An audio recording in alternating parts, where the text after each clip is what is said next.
बिल्कुल नहीं सोचते, हम जस्ट बेबी। मेरे घर में काफी लोग हैं मुझे पैम्पर करने के लिए और बहुत कूट कूट के पैम्पर करते हैं सभी लोग, तो मैं काफी बढ़िया फील होता है। मतलब मैंने कभी एक्सपेक्ट नहीं किया था कि लोग मुझसे अगर मिलते हैं तो किस भाव से मिलते हैं।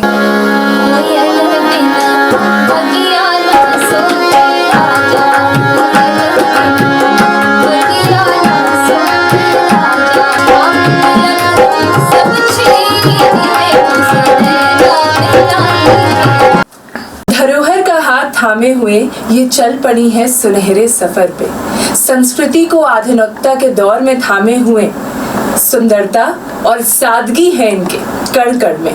नमस्कार, आप देखना शुरू कर चुके हैं एनबी न्यूज और मैं हूं आपके साथ प्रकृति त्रिपाठी। एक ऐसी आवाज जिसने मिथिला भाषा को सुर दिया, एक ऐसी आवाज जो विकृत हो रहे भोजपुरी गानों को नया रूप दिया, एक ऐसी आवाज जिसने प्रभु की भक्ति और लोकगीतों की मिठास से सभी को सराबोर कर दिया। स्वागत है बेहद सुरीली आवाज की स्वामिनी मिथिला से मैथिली ठाकुर का।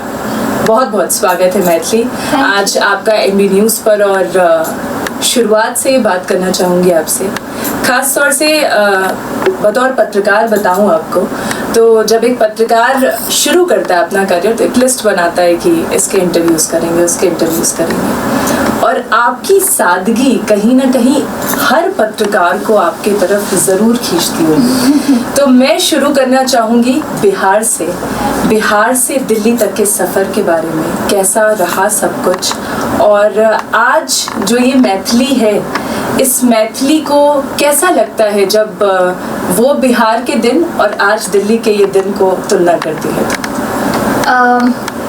सबसे पहले बहुत बहुत धन्यवाद एनबी न्यूज़ का, आप इतने दूर से आए और हम लोग अभी एक साथ बैठे हुए हैं और बातचीत कर रहे हैं। बिहार से दिल्ली के बारे में अगर मैं बोलूँ तो वो यादें ना बिल्कुल क्या बोलूँ, ऐसा मतलब पूरा ही माहौल और कल्चरल शॉक भी लगा दिल्ली आकर के। काफ़ी चीज़ें डिफरेंट थी यहाँ पर, लेकिन अभी धीरे धीरे करके ऐसा हो गया कि दिल्ली में ही रहना, यहीं के लोगों से बोलना, और अभी धीरे धीरे पूरे इंडिया में सभी लोगों से मिलना जुलना, तो अभी ऐसा लगता है कि पूरा एक जगह एक परिवार है। तो जब शुरुआत में बिहार में थे तो उस समय मैं काफ़ी छोटी थी, 7 साल की थी, तभी हम लोग दिल्ली आ गए थे। उससे पहले आते थे, 15 दिन रुकते थे दिल्ली, फिर चले जाते थे, मतलब बिहार में ही रहना होता था, और पापा दिल्ली में थे।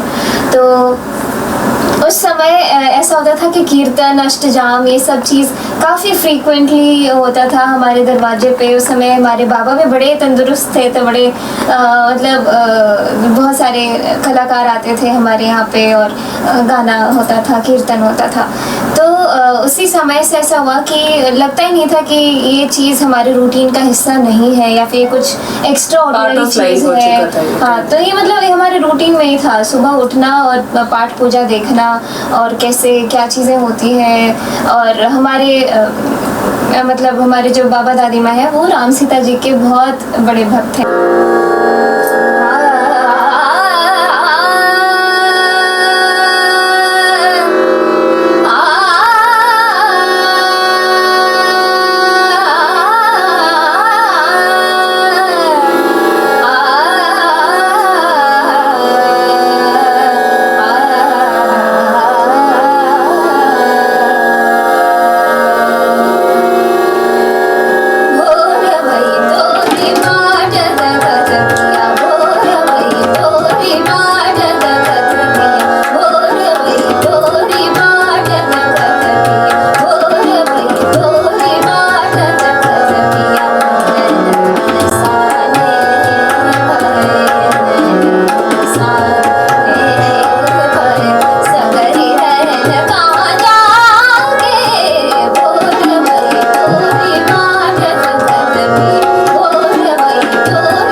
मैंने आपसे शुरुआत में कहा ना कि सुरीली आवाज़ की स्वामिनी है मैथिली, और इस गीत से मतलब अगर ये चलता रहता तो आप आराम से एक मेडिटेशन टाइप का सॉन्ग लग रहा था मुझे, इतना खूबसूरत आपने गाया। तो डेफिनेटली वो जो लोकप्रियता उस समय राइजिंग स्टार में आपको मिली स्वाभाविक है। और सबसे अच्छी बात ये लग रही है ना कि आपने जिस तरीके से भारतीय संस्कृति की उंगली पकड़ के आप आगे बढ़ी हैं, शायद यही वजह है कि वो भी आपकी उंगली पकड़ के आपको ऐसे थामे हुए। तो आपकी खूबसूरती ये है कि आपने भारतीय संस्कृति को, भारतीय लोकगीतों को इस तरह से आप आगे बढ़ाती जा रही हैं। और मैथिली, सच मानिए, आपको लोग सुनने के लिए वेट करते हैं कि मैथिली अब कौन सा नया गाना आने वाला है मैथिली का, और मैथिली को लाइव सुनना सबके बस की। जैसे मेरा तो आज सौभाग्य था, मैंने तो बहुत अच्छे अच्छे गाने सुने। अच्छा मैथिली, मतलब इस सवाल पे आप चाहें तो जवाब दे भी सकती हैं और चाहें तो नहीं भी दे सकती हैं। एक करियर और एक स्कूल लाइफ सब कुछ तो चल रहा है, लेकिन अगर मैथिली से ये जानना चाहूँ कि मैथिली ने क्या कभी शादी के बारे में कुछ सोचा है? आगे कोई जीवन साथी कौन होगा, कैसा होना चाहिए, तो क्या सोचा है आपने कि कैसा जीवन साथी मैथिली का होना चाहिए, या अभी इसके बारे में कुछ सोचा है? बिल्कुल नहीं सोचते, I'm just a baby। So I think आप चाहती होंगी if you are a baby, so somebody should be there who should pamper you the same way। नहीं, मेरे घर में काफ़ी लोग हैं मुझे पैम्पर करने के लिए, और बहुत कूट के पैम्पर करते हैं सभी लोग, तो मैं काफ़ी बढ़िया फील होता है। अच्छा, काफ़ी अच्छा फील होता है। तो मैथिली को शादी नहीं करनी? नहीं करनी। एकदम डिसाइड कर लिया नहीं करनी? ये सब बात मैंने कभी सोचा भी नहीं है, कभी दिमाग में भी नहीं आई। अच्छा, चलिए ठीक है। लेकिन अगर आपको अभी तक फैंस तो कई मिले, कोई ऐसा फैन जो आज तक आपकी जहन में बैठा हो कि अरे इतना कौन परेशान है? मुझे याद है, मैं एक बार नेपाल गई थी, वहाँ पे मतलब वो पहली बार जो होता है ना, वो चीज़ याद रह जाती है। तो वही राइजिंग स्टार के बाद मेरा एक बार टूर लगा था, मैं नेपाल गई थी। वहाँ पे एक आंटी, मतलब मैंने कभी एक्सपेक्ट नहीं किया था कि लोग मुझसे अगर मिलते हैं तो किस भाव से मिलते हैं, क्योंकि नया था सब। और लोग मैं थोड़ा मैं कैसे बताऊँ, चीज़ें कॉमर्शलाइज होनी शुरू हो जाती है जब आप कुछ पब्लिक फिगर, तो बहुत लोग ना बहुत नाप तोल के ऐसी बातें और बहुत ऐसे वर्ड्स का इस्तेमाल होता है ना, जो बिल्कुल ऐसा लगे कि कौन सी दुनिया में, हम लोग तो बड़े डिफरेंट टाइप के लोग हैं। तो लेकिन जब मैं वहाँ पहुँची, वो बिल्कुल ऐसे घर परिवार जैसे सब लोग ट्रीट कर रहे थे। वहीं एक आंटी को पता चला कि मैथिली आई हुई है नेपाल में, तो वो दौड़ते और वो लिटरली, हम लोग होटल के रिसेप्शन में थे, और वो बिल्कुल ऐसे जैसे पिक्चर्स में नहीं दिखाते, ऐसे पूरा ऐसे करते हुए होटल का गेट खोलते हुए, और दौड़ते आकर के रोते मुझसे बिल्कुल चिपक गए, जैसे पारो वाला सीन था। तो बहुत वो मुझे टच किया, और मुझे लगा कि इतना लोग मुझसे कनेक्टेड है, मतलब इतना इमोशनल है मुझे लेकर के। और मेरा हाथ गाले से पकड़ के मुझे ध्यान से देख रही थी वो, कि मैं कैसी हूँ दिखने में, और सब मतलब बड़ा ही अलग ही सा लगा मुझे। पहली बात है, वो मुझे याद रह जाएगा हमेशा। वैसे तो आपके फैंस बहुत ढेर सारे हैं, लेकिन आपसे आपका एक बहुत प्यारा गीत है, कोयल बिन बगिया न सोए, तो ये आपसे एक बार सुनना चाहूँगी। राजा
से आपको लोकगीत पसंद है? आपको हम लोग हमेशा साड़ी में, सूट में देखते हैं, और अगर मैथिली से जानना चाहूँ कि क्या मैथिली को वेस्टर्न आउटफिट्स भी उतने ही पसंद है जितनी साड़ियाँ, तो क्या बताएगी मैथिली? वेस्टर्न कपड़े मैं घर में कंफर्टेबल होती हूँ पहनने में। जब मतलब रिलैक्स, अब बिल्कुल कुछ नहीं करना, अब सोना ही है, तब थोड़ा टी शर्ट पैंट या फिर कैपरीज जिसको बोलते हैं। और बाकी जब मैं चाहती हूँ कि लोग जब मुझे देखें तो मैं सबसे सुंदर लगूँ तो सबसे सुंदर लगने के लिए मुझे लगता है कि मैं तभी सुंदर फील करती हूँ जब मैं साड़ी पहनी हुई रहती हूँ या फिर मैं बहुत सुंदर सा इंडियन अटायर में रहती हूँ। तो मुझे खुद को ऐसा लगता है कि मैं दुनिया की सबसे सुंदर लड़की हूँ उस समय पे। तो इसीलिए जब मुझे कोई देख नहीं रहा होता है और जब मुझे कुछ केयर नहीं होता है तो मैं कुछ भी पहन लेती हूँ, लेकिन जब मुझे लगना था कि अरे अभी मुझे सुंदर फील करना है तब मैं साड़ी। और आपकी वजह से मुझे लगता है लोग अब लड़कियां साड़ियाँ पहनने के ट्रेंड में भी ज्यादा आ जाए, नहीं लगता है? पता नहीं, लेकिन मुझे इतना ज्यादा पसंद है कि तो मम्मी के लिए आती है साड़ी और मैं पहले पहन लेती हूँ। अरे वाह। काफी, हाँ। तो साड़ियाँ भी आप अलग अलग जगहों से जाके मतलब लेना चाहती हैं, या कुछ मतलब आपका फेवरेट, अगर जैसे किसी को सिल्क पसंद है, शिफॉन पसंद है, तो आपका फेवरेट मटेरियल साड़ियों में कौन सा है? मुझे सब कुछ पसंद है, लेकिन मुझे वो नहीं पसंद है जो चिपक जाता है, जैसे शिफॉन, क्योंकि मैं बहुत पतली हूँ तो मुझे बिल्कुल ऐसा लगता है कि अरे मैं तो बिल्कुल ही गायब होती। सारी साड़ियाँ पसंद है लेकिन शिफॉन। हाँ, और अभी ऐसा है कि लोग मुझे काफ़ी सारे अलग अलग स्टेट के, जैसे बनारस या फिर साउथ इंडिया के जो कांजीवरम, ये सब लोग सब भेजते रहते हैं ना, तो मुझे वैसे ही बहुत एक्सप्लोर करने का मौका मिल जाता है कि अलग अलग स्टेट की साड़ियाँ कैसी होती है, कैसे पहनने का ढंग अलग अलग होता है, तो काफ़ी फ़ायदे हैं। अच्छा, अयाची और ऋषभ से भी अब थोड़ा बात करेंगे, और खास तौर से अयाची से मैं एक बात पूछना चाहूँगी। ऐसा सुनने में आता है अयाची कि आपको ढोलक बजाने का पहले मन नहीं करता था, क्या बताओगे आप इस पर? ढोलक नहीं, एक इंटरव्यू में, एक सेशन में, अच्छा नहीं, आपका ये सेशन था? मैंने ढोलक का तो नहीं था, तबले का था। तबले का, हाँ। पहले शुरुआत में तो गाना गाता था, लेकिन फिर तबले का रुझान बढ़ा था। और मैंने ऐसा सुना है कि आप मैथिली से भी अच्छा गाना गाते हैं। नहीं, वो मैंने क्लिक तो क्या कुछ गुनगुनाएंगे? नहीं, कुछ भी नहीं। नहीं। एक बार अगर आप दोनों एक साथ गाते तो? नहीं। हमने लास्ट टाइम जो गाया था वो 4-5 साल पहले, जिंदगी सवार तू। हाँ, तो यही गा सकते हो आप लोग तबले के साथ में। नहीं, वो अच्छा ही लगेगा सुनने में। अच्छा, लेकिन आपको ढोलक बजाने का शौक शुरू से? जी, शुरू से। देखिए बुखार में भी हम ढोलक बजाते हैं, पता है? हाँ, अभी फीवर में बैठा हुआ है फिर भी, क्योंकि इसको बहुत पैशनेट है मेरा छोटा भाई। हाँ। जो वो चीज़ को हम छोटे वाले पकड़ लेते हैं होते हैं। अच्छे से कर लेते हैं। अच्छा, और ऐसा सुनने में आता है कि सबसे ज्यादा घर में अगर बदमाशी भी कोई करता है तो? दीदी।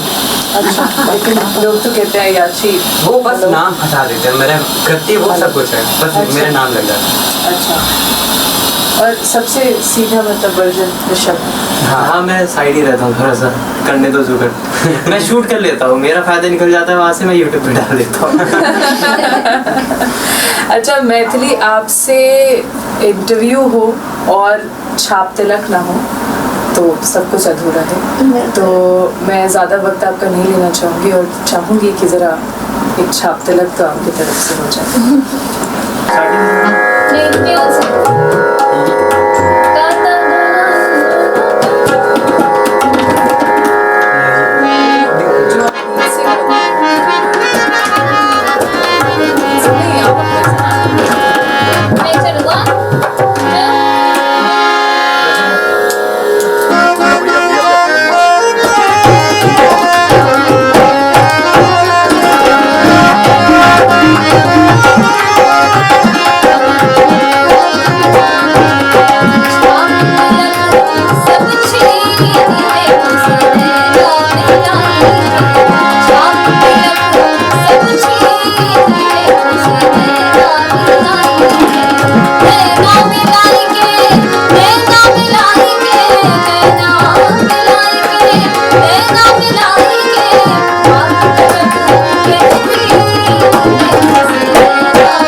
मार्केट नहीं घूमा, वैसे ही अगर मैथिली से मिलने आए हैं, मैथिली से अगर पहली बार सुन रहे हैं मैथिली को, तो छाप तिलक अगर नहीं सुना तो कुछ नहीं सुना।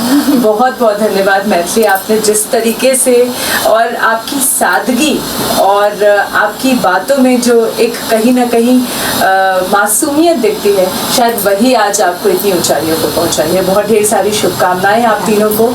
और ये जो समावेश मैंने आपसे कहा कि चाहे ऋषभ हुए, अयाची हुए, ये तीनों पावर पैक है, हमेशा हम इनको साथ ऐसे ही देखना चाहेंगे। और भारतीय संस्कृति और परंपरा को ये जिस तरीके से आगे बढ़ा रहे हैं, जिस तरीके से इन्होंने इसको पिरोया हुआ है, शायद कहीं ना कहीं लोकगीत को मैथिली ऐसे ही और आगे बढ़ाती जाएंगी। और हम लोकगीतों के प्रति अपनी जो लोकप्रियता अपने तरफ से है, हम उसे भी और जानना चाहेंगे, खास तौर से मैथिली की आवाज़ में। आप हमारे साथ ऐसे ही बने रहिए, और भी खास इंटरव्यू हम आपके बीच में लेकर आएंगे। फिलहाल में देखते रहिए एडमी न्यूज़।